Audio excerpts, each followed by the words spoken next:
My husband uses money to control me, and I am going to help you with this. My name is Paul Friedman. I founded the Marriage Foundation.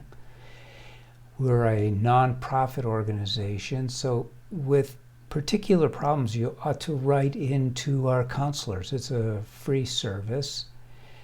And let's get right into this topic, because this is a very serious topic in a material world.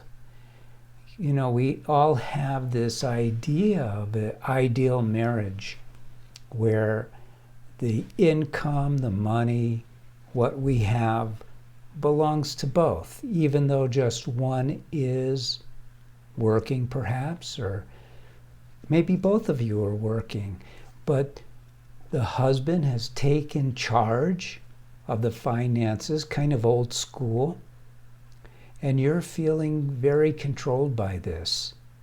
And that's probably his intention to some degree, although I'm not a psychologist and I'm not going to get into his psyche and tell you what's wrong with him.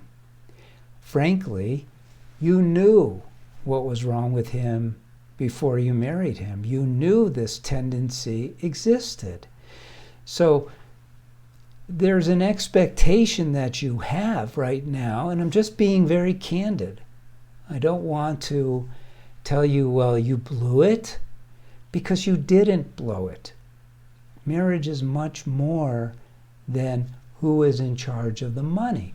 What's really going on here, from my point of view, individually, I did a lot of research into how to have a great marriage, not how to fix marriages. I don't believe in fixing marriages. I believe in transforming marriages.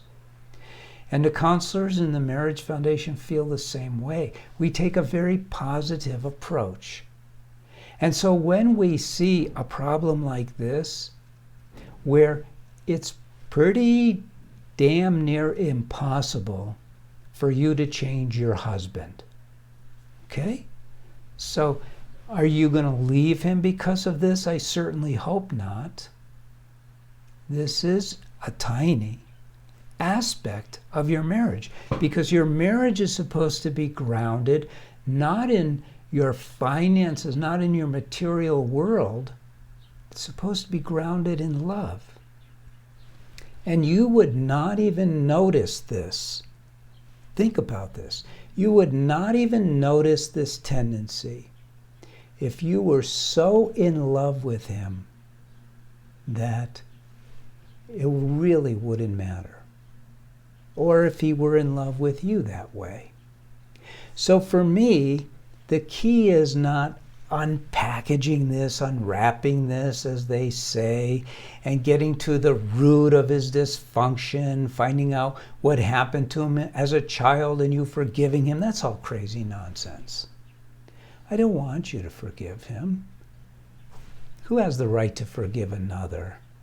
We don't have the right to forgive each other. That's God's role. No, here's what I really want you to do. I want you to step back and take a look at your marriage as a whole. Now, this is where it's going to get good, because this is where our approach is so different from what is commonly out there.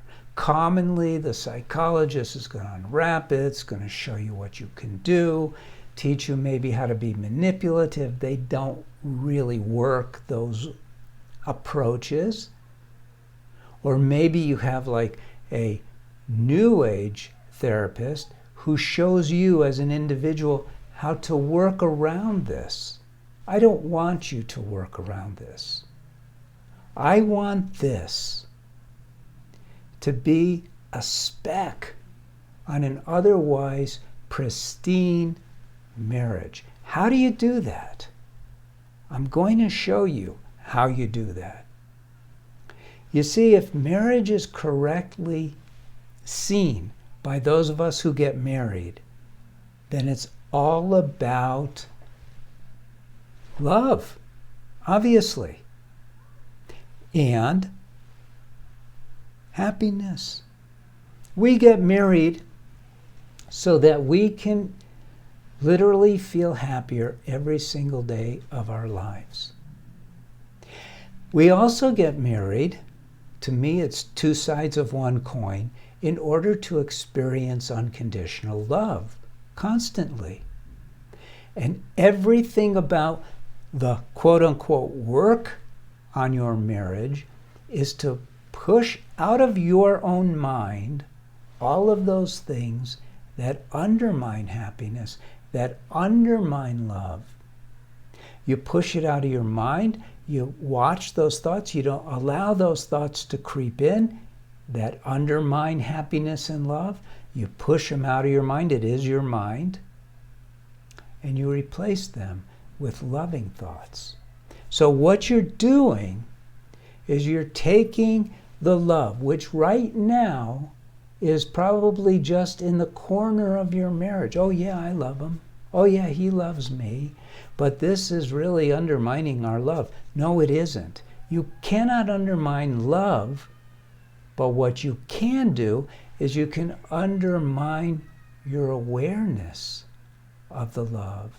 And that's what's going on. So the whole idea, the whole goal that you should have is to focus all of your attention right now on creating this marriage of happiness and love.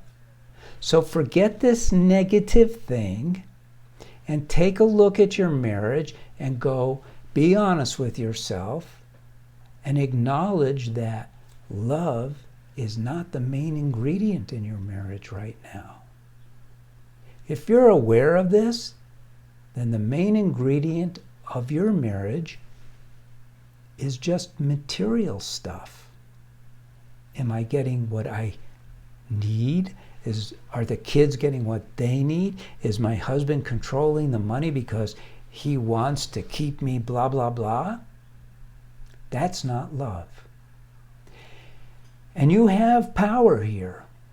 It's not up to him to infuse love and happiness into your marriage. It's up to you. It's also up to him. But right now, because this is what's coming after you to reduce your peace, reduce your harmony and happiness, it's up to you to get into this reality that I'm presenting and ask yourself, what am I doing to increase the love and happiness in our marriage? Now you can subscribe to this channel and learn a lot. Many people do that. And they learn and then they apply what they learn.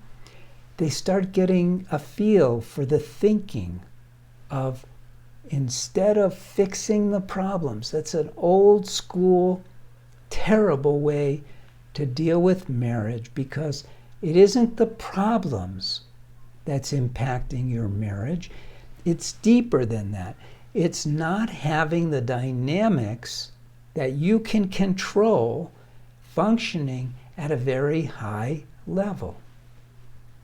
So I look at this, I'm going to give you another example. One of the biggest problems that people come to us with is anger. And anger is gnarly. It's like a virus. It takes over everything. It affects the one who's angry.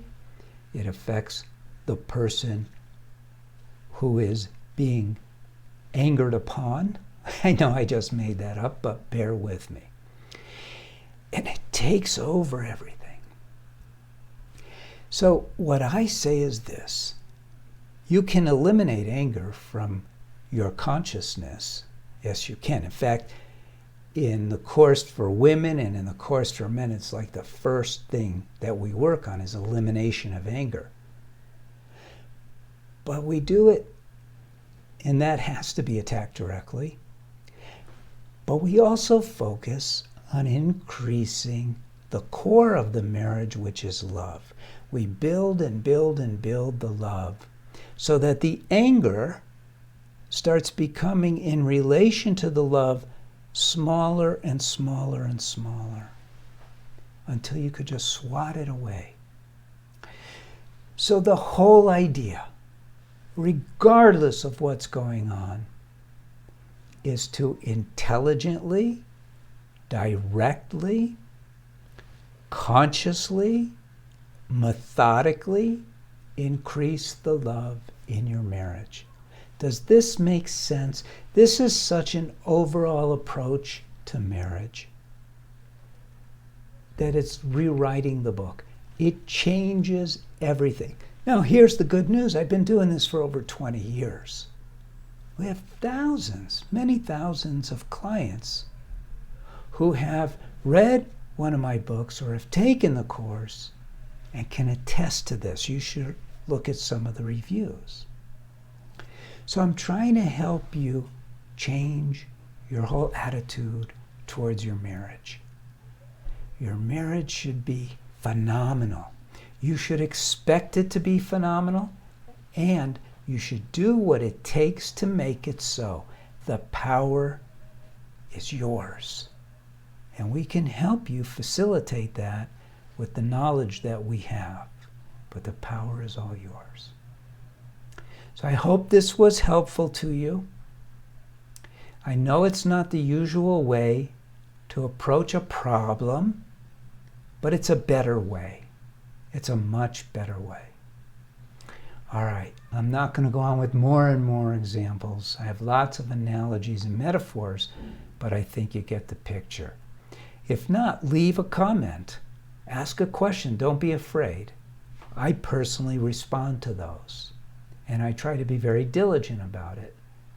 And also, don't be afraid to like it, and for sure subscribe to the channel.